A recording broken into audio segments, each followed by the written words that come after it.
Programa Universitario de Estudios sobre Asia y África, UNAM, conectando Asia y África con América Latina. Hola, ¿qué tal? Mi nombre es Armando Azúa.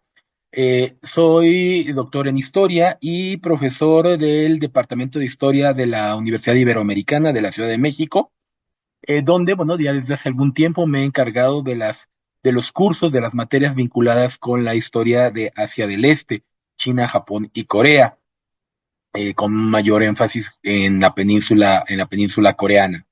El día de hoy, bueno, quiero hablarles un poco sobre la guerra de Corea y concretamente sobre algo que a veces pasamos muy por alto, ¿no? La participación de México y de América Latina en la guerra de Corea. Aquí en México, pues es muy conocida la participación, si bien limitada, pero bueno, que tuvo su importancia en esos años de México en la Segunda Guerra Mundial.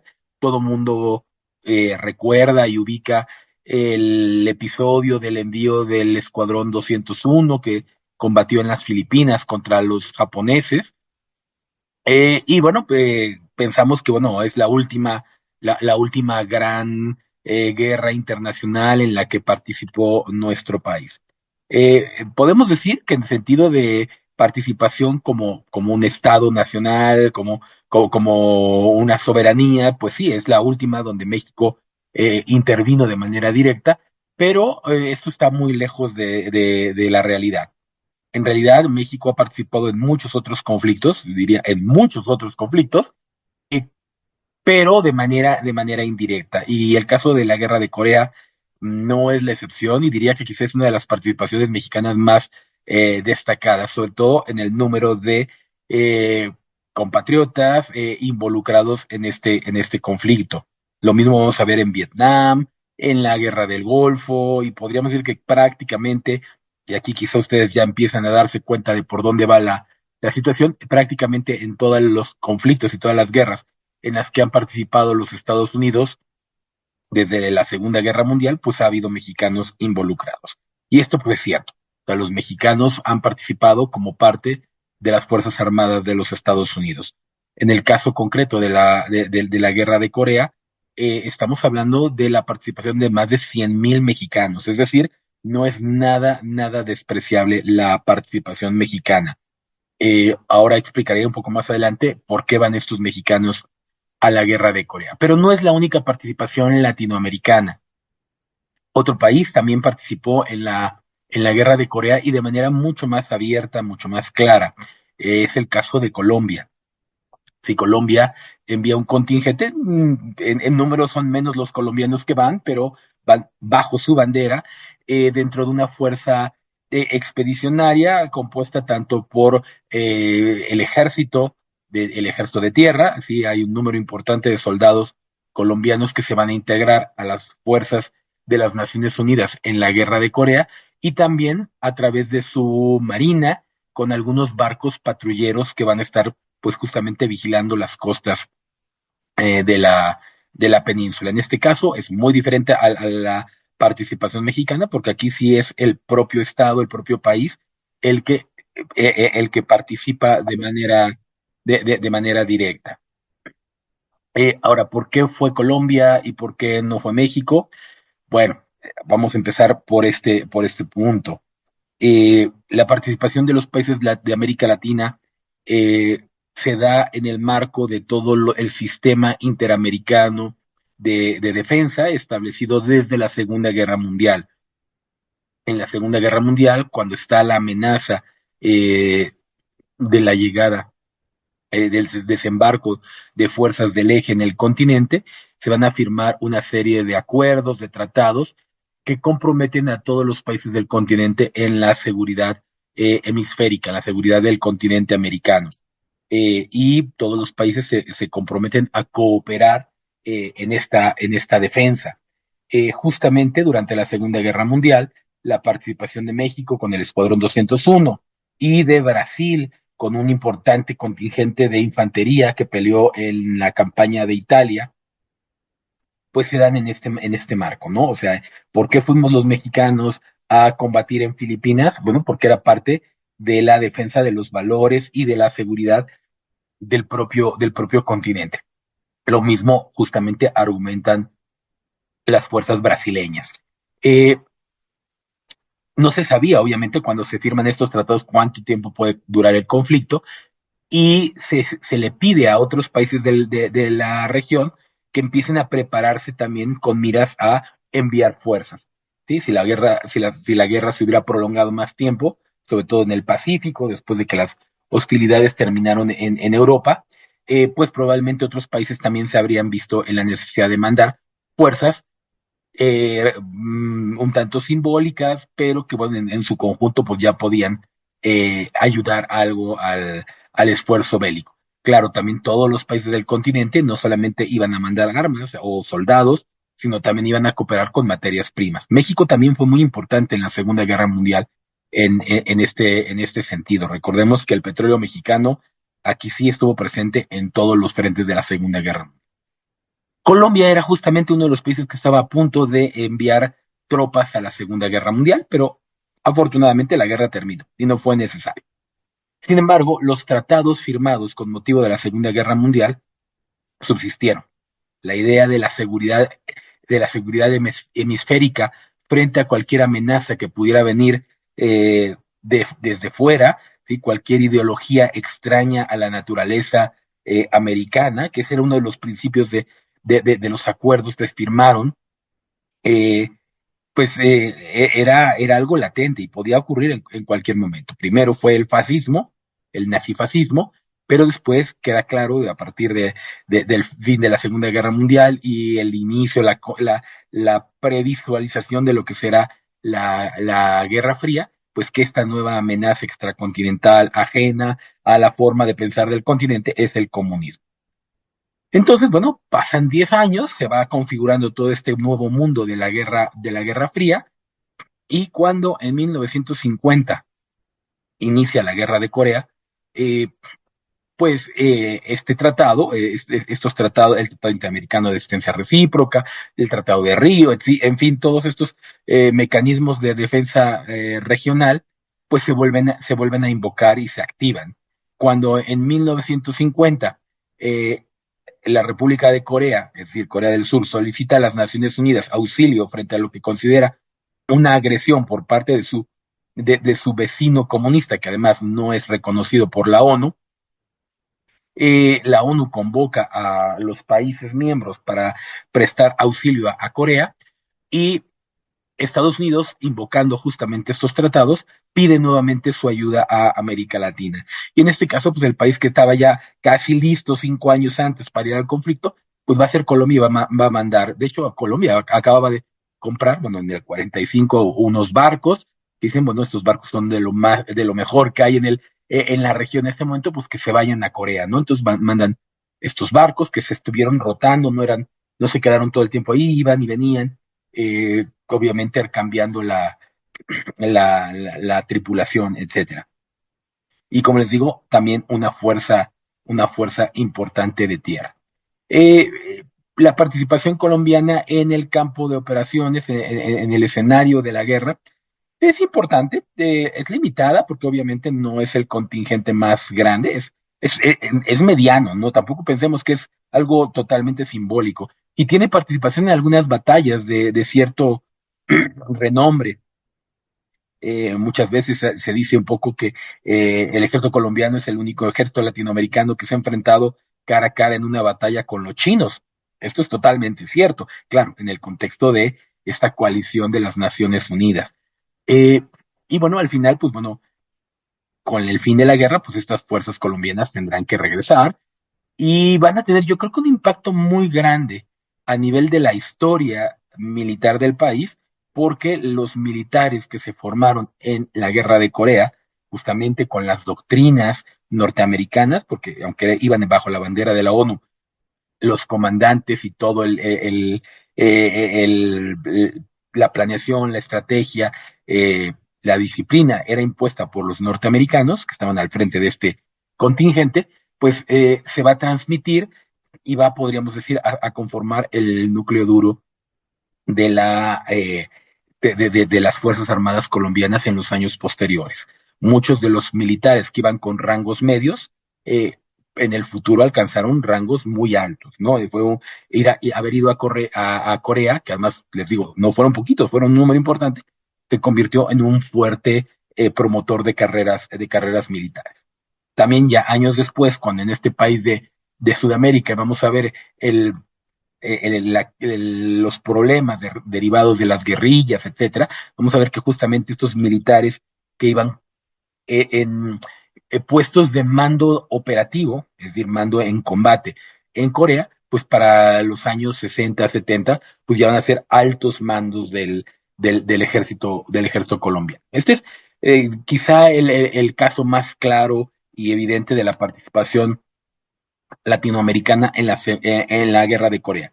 Pero vamos con los mexicanos, que les decía, no son pocos, más de 100,000 mexicanos que participan. La verdad, es difícil dar un número, no hay un número claro de cuántos ciudadanos mexicanos participaron en el conflicto. ¿Por qué participan? Me regreso otra vez a la Segunda Guerra Mundial. Durante los años de la Segunda Guerra Mundial, Estados Unidos y México firmaron una serie de tratados complementarios a todos estos tratados de asistencia continental. Eh, Quizá el más famoso, el más reconocido, es el famoso Acuerdo Bracero. Los jóvenes norteamericanos eran reclutados para irse a Europa, al Pacífico, etcétera, y el país sufrió una seria falta de mano de obra. El programa Bracero lo que pretendía es que campesinos mexicanos, principalmente campesinos, aunque también entran en algunos otros sectores, fueran a Estados Unidos a cubrir esa carencia de mano de obra. Entonces fueron a participar repito, básicamente en actividades agropecuarias, pero también en algunas industriales y de construcción, y el número de mexicanos que fueron durante estos años de manera legal, con todos los gastos pagados, con toda la seguridad social, etcétera, fue muy, muy alto. De hecho, muchos especulan que estos movimientos de la Segunda Guerra Mundial mucho tendrán que ver en el establecimiento de rutas migratorias que, bueno, después generarán el problema migratorio. Pero esa es otra historia, ¿no? Eh, pero, obviamente, muchos de esos campesinos, de estos trabajadores braceros, iban con sus familias. En esos mismos años, en México, se va a establecer la ley del servicio militar nacional, el servicio militar obligatorio para todo joven que alcance la mayoría de edad, los 18 años. Estados Unidos en esa época también tenía servicio militar. Y dentro de todos los acuerdos complementarios que se van a firmar, está el de la prestación del servicio militar de los jóvenes en edad cuando se encuentran fuera de su país. ¿Qué establecía este acuerdo? Que los mexicanos que a los 18 años, por cuestiones de movilidad familiar, estuvieran en Estados Unidos, tenían la obligación de presentar el servicio militar nacional mexicano, pero en unidades del ejército de los Estados Unidos. En teoría también era recíproco, es decir, si un joven norteamericano hubiera estado en México, tendría que haber presentado su servicio militar en unidades del ejército mexicano. Pero bueno, la verdad es que esto prácticamente no se dio. Y en ese momento, el servicio militar de Estados Unidos era, en pocas palabras, ir a la guerra, ¿no? Entonces es por eso que van un número muy alto de mexicanos, jóvenes mexicanos en edad militar, cumpliendo con su servicio militar mexicano dentro del ejército de los Estados Unidos. Y por supuesto que esto implicaba una asimilación completa a todo el sistema de rangos, de disciplina, etcétera, norteamericana. Eh, Además, bueno, también les abría las puertas de una u otra forma a una posible regularización de una estancia prolongada en los Estados Unidos. Repito, todos ellos estaban legales con el programa Bracero, pero el programa Bracero era un programa de migración temporal. La participación en las Fuerzas Armadas podría abrir la puerta a una visa, a una visa permanente, en un permiso de residencia, mejor dicho. Entonces, bueno, son muchos los jóvenes que ven esta oportunidad. La verdad es que no se imaginan todo lo que esto implicaba en el campo de batalla y muchos se alistan para ir a la guerra en Corea. Y también hay que contar muchos otros mexicanos que ya residían en los Estados Unidos y que también van a ser reclutados, ¿no? Entonces, que probablemente ellos entraban como ciudadanos norteamericanos, recordando que en esa época no existía la doble nacionalidad, entonces eran nacidos en México, pero que ya eran ciudadanos norteamericanos y también son reclutados por el servicio militar. Entonces, bueno, aquí el número es imposible de conocerlo. Se puede saber los que entraron por la ley del servicio militar, pero los demás es prácticamente imposible. Y son estimados más de 100,000 mexicanos los que participan. Algunas veces yo he visto que algunos mencionan hasta cerca de 200,000. No lo sabemos. Es un número muy, muy, muy alto de mexicanos. Eh, Normalmente estos soldados mexicanos, esta participación mexicana estuvo muy olvidada porque aunque eran mexicanos, no iban bajo la bandera de México, y es apenas en años recientes donde se ha ido reconociendo, sobre todo a través de programas del gobierno de Corea que está buscando a los veteranos de la guerra, dándoles algunas condecoraciones y también de algunas menciones directas que se han hecho por parte de embajadores coreanos en México reconociendo esta importante labor de los soldados mexicanos bajo la bandera de los Estados Unidos.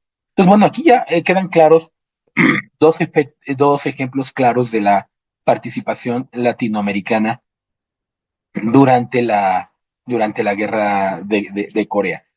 Aparte de los mexicanos, pues bueno, obviamente van de muchos otros países de América Latina, ¿no? No solamente había mexicanos viviendo en Estados Unidos, van latinoamericanos, puertorriqueños, que obviamente pues, son ciudadanos de los Estados Unidos, de gente de América Central, de Sudamérica.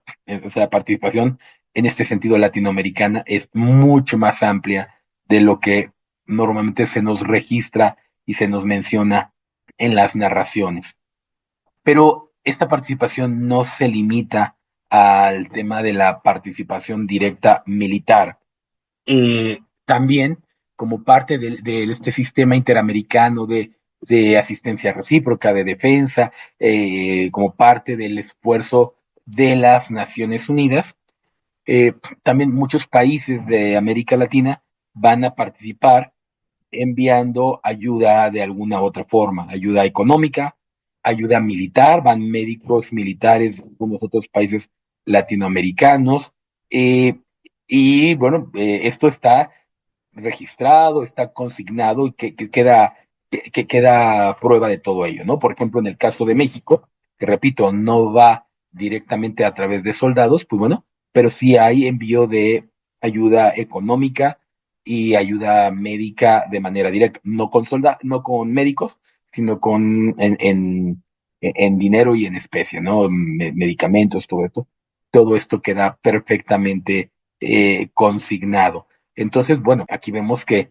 la participación de América Latina pues, es mucho, mucho mayor de lo que tradicionalmente se menciona. Para ir un poco cerrando, yo diría que debemos de entender toda esta participación de América Latina en la guerra de Corea en el marco de el nuevo o naciente en estos años sistema de Naciones Unidas y sus operaciones para el mantenimiento de la paz, todo el sistema de seguridad militarizado que implementa la ONU, ¿no?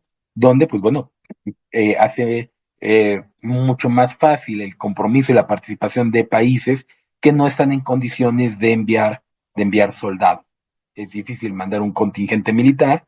Muchos países no tienen los recursos, no tienen el dinero, no tienen ni siquiera el número de soldados suficiente y con el entrenamiento suficiente para ir a estos conflictos, pero de una u otra forma pueden ir participando, ¿no?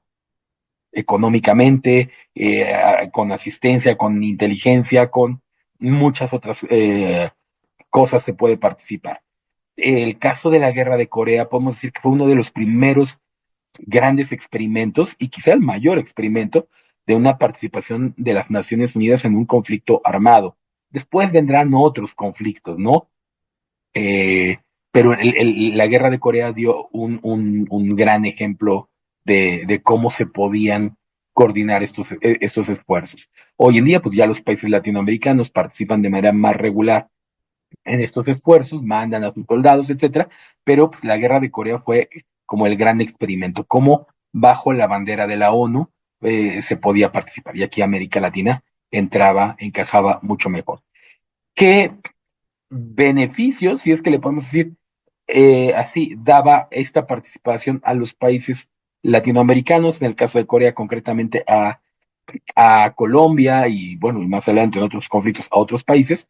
eh, en países que no suelen tener conflictos, estas operaciones de las Naciones Unidas le daban a sus militares la oportunidad de tener experiencia real, ¿sí?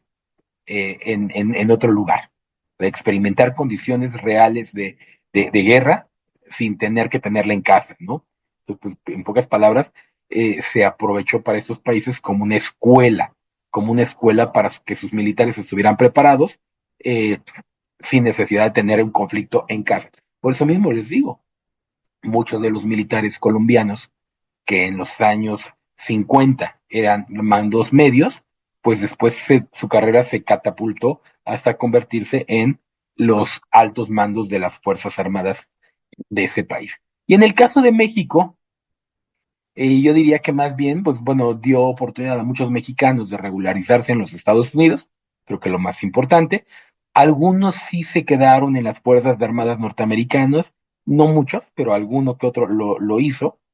Eh, y pocos, bueno, no pocos, algunos regresaron a México, pero bueno, prácticamente no hay como un efecto de aprendizaje militar. No vemos este efecto en el caso de la participación mexicana, principalmente por esto, ¿no? De que no fueron bajo bajo la bandera mexicana. Y bueno, creo que esto es lo que les podría decir.